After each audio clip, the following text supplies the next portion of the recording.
All right, let's talk about the assessment and what that actually involves. There's a lot involved here, right? The first obvious piece is the actual test. Okay, we can all understand that, but it takes on many different forms, right? So when I'm asking you to give me the test, I'm asking you to give me what you're giving students. Okay, if it's a 10-question math problem test, okay, that's pretty obvious, right? If it's a writing prompt, the test could actually be just a prompt, a writing prompt with some directions, right? On a PowerPoint, something like that. If it's a performance test, could be a sheet of paper that outlines what's expected. You know, dribble a basketball, shoot a foul shot, whatever's involved.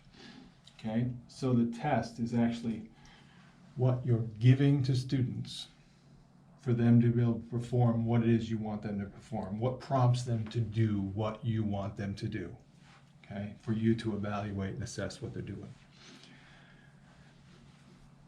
It's different for everyone, depends what it is. So you have to look at this in the context of your assessment for your lesson plan. And by the way, this applies to every lesson plan. Okay?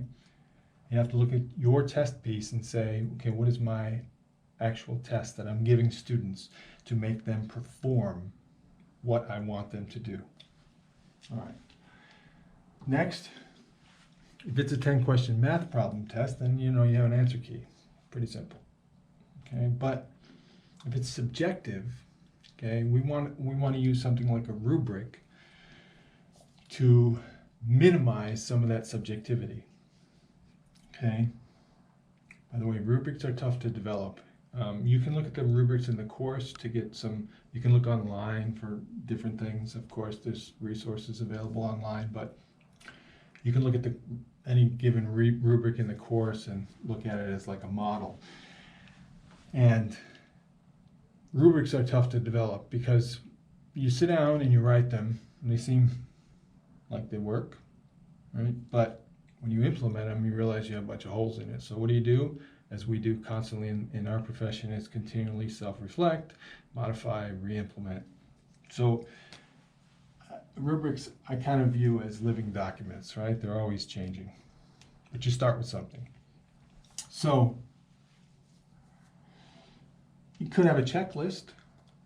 You know, that's a version of a rubric. Like, say you have a performance test, and maybe they're shooting foul shots, and you want their feet to be in a position, their wrist, their elbow, whatever. And so there's a checklist. Could be something like that. If it's a essay or something like that, or a presentation, okay, then you have a rubric to get into the weeds of trying to reduce subjectivity, because it's more than, if you're a student, you don't want your assessment based just on hypothetical teacher opinion, right? The rubric is a means for creating some objectivity where there's nothing but subjectivity. So we want to use rubrics as tools as often as they're relevant, okay? And then you could have supporting documents, right? I use this thing called like an assignment sheet. Like if you're doing some project that has timelines and deadlines and library visits and research and these kinds of things, assignment sheet is a good piece to include, right?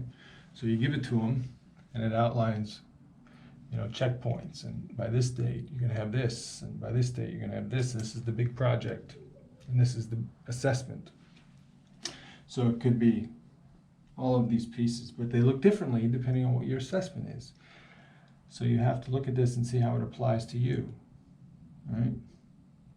Now also, some of you, sometimes you bite off a lot in your assessment, where,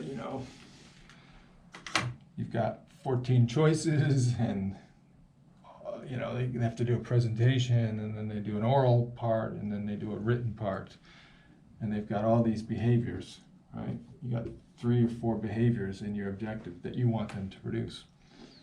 It's possible. It gets a lot more convoluted.